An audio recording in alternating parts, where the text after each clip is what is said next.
Baiklah, perkenalkan, nama saya Muhammad Aktafriansyah dari kelas 2019B dari Prodi PGSD.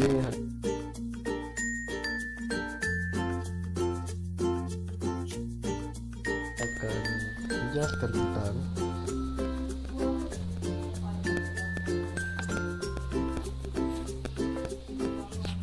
hak asasi manusia. Nah, sebelum kita masuk ke materi, kita akan mencari tahu apa itu hak asasi manusia. Jadi, pengertian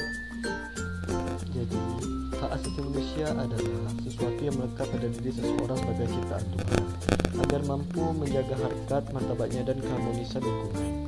Pernyataan tersebut menunjukkan bahwa hak asasi manusia merupakan sesuatu yang melekat pada diri manusia sejak lahir. Melekat yang dimaksud di sini yaitu sesuatu yang sudah tidak bisa dipisahkan lagi, karena hak tersebut memang sudah ada pada manusia sejak manusia itu dilahirkan dan akan ada untuk selamanya karena ia bersifat abadi.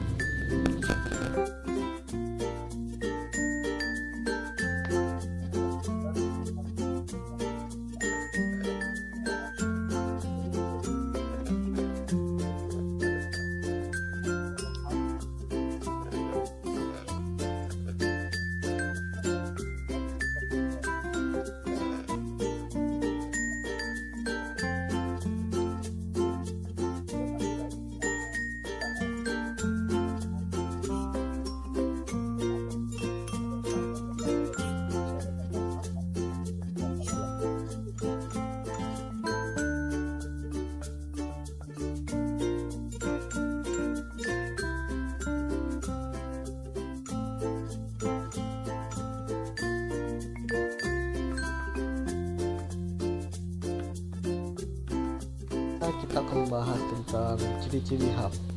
Nah, HAM mempunyai 3 ciri, yaitu HAM tidak perlu diberikan, dibeli maupun diwariskan. Yang kedua, HAM berlaku untuk semua orang tanpa memandang jenis kelamin, ras, agama, pandangan politik, atau asal-usul sosial dan bangsa. Yang ketiga itu, HAM tidak bisa dilanggar oleh siapapun.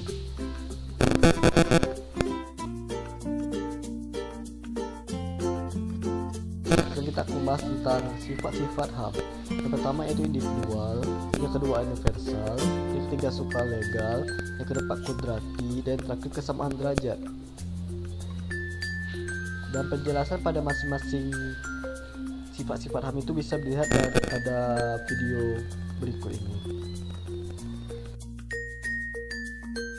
Nah, jadi dari begitu, HAM ini sudah berkembang sudah sangat lama. Yang pertama itu dimulai pada masa sejarah. Pada masa itu hak manusia muncul pada masa Nabi Musa untuk menyelamatkan membebaskan umatnya, yaitu umat Yahudi dari perbudakan. Ini terjadi pada tahun 6000 sebelum Masehi. Nah, selanjutnya hak asasi manusia berkembang pada kerajaan di Babilonia yang dipimpin oleh Raja Hammurabi, di mana pada saat itu kerajaan terdapat berbagai peraturan dan ketentuan yang dimuat dalam undang-undang. Jadi dia dimakan hukum Hammurabi yang isinya memberikan jaminan akan sebuah keadilan pada rakyatnya atau warga negaranya pada tahun 2000 sebelum Masehi. Nah, pada selanjutnya ini terjadi pada masa filsuf Yunani yang terkenal, yaitu Socrates pada tahun 499 sampai 399 SM, Plato pada 429 sampai 347 SM, dan Aristoteles pada tahun 384 sampai 322 SM. Nah, mereka sebagai orang yang mengakui hak asasi manusia pada saat itu juga memberikan pengajaran akan kritikan terhadap pemerintah tidak memberikan keadilan dan sangat tidak bijaksana terhadap rakyat.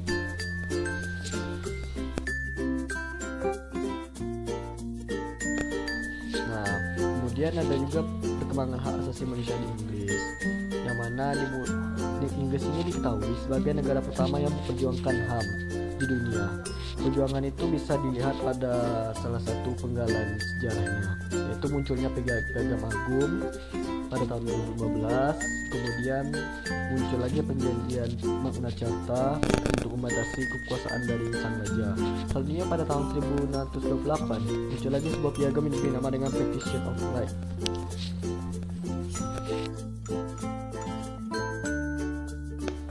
Selanjutnya kita akan melihat perkembangan HAM di Amerika Serikat. Di Amerika Serikat sendiri, perjuangan akan hak asasi manusia diperjuangkan oleh emigran yang dari Eropa yang merasa tertindas dengan pemerintahan dari jajahannya yang pada saat itu dijajah oleh Inggris. Nah, setelah mereka merdeka, Amerika langsung menetapkan dan melindungi hak asasi manusia dari setiap rakyatnya dan konstitusi negaranya. Dan negara Amerika Serikat bisa dikatakan sebagai negara yang pertama kali memasukkan HAM ke dalam konstitusi negaranya.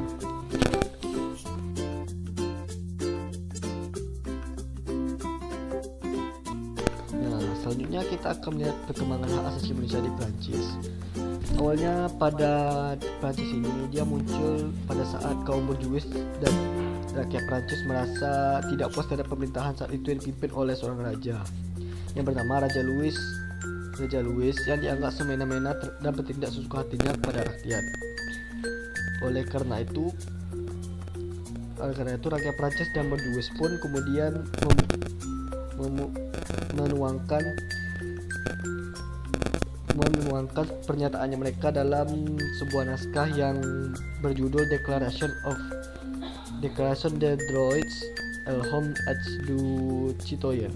Isinya merupakan sebuah pernyataan tentang hak asasi manusia dan warga negaranya. Nah, dan berdasarkan deklarasi tersebut, hak asasi manusia diartikan sebagai hak-hak alamiah yang dimiliki oleh setiap manusia berdasarkan kodratnya yang mana tidak dapat dipisahkan hakikatnya dan karena itu bersifat suci.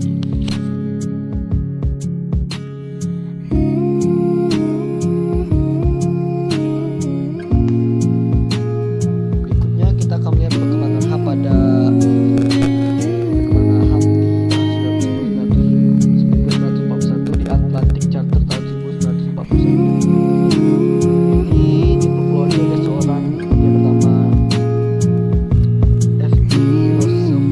Beliau mengungkapkan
terjamin, maka mereka pun mengadakan seminar-seminar tentang hak asasi manusia, yaitu yang paling terkenal adalah seminar yang dilakukan pada tahun 1967, yang mana dalam seminar itu terdapat rekomendasi dari gagasan tentang kepentingan hak asasi manusia yang kemudian berhasil mencetuskan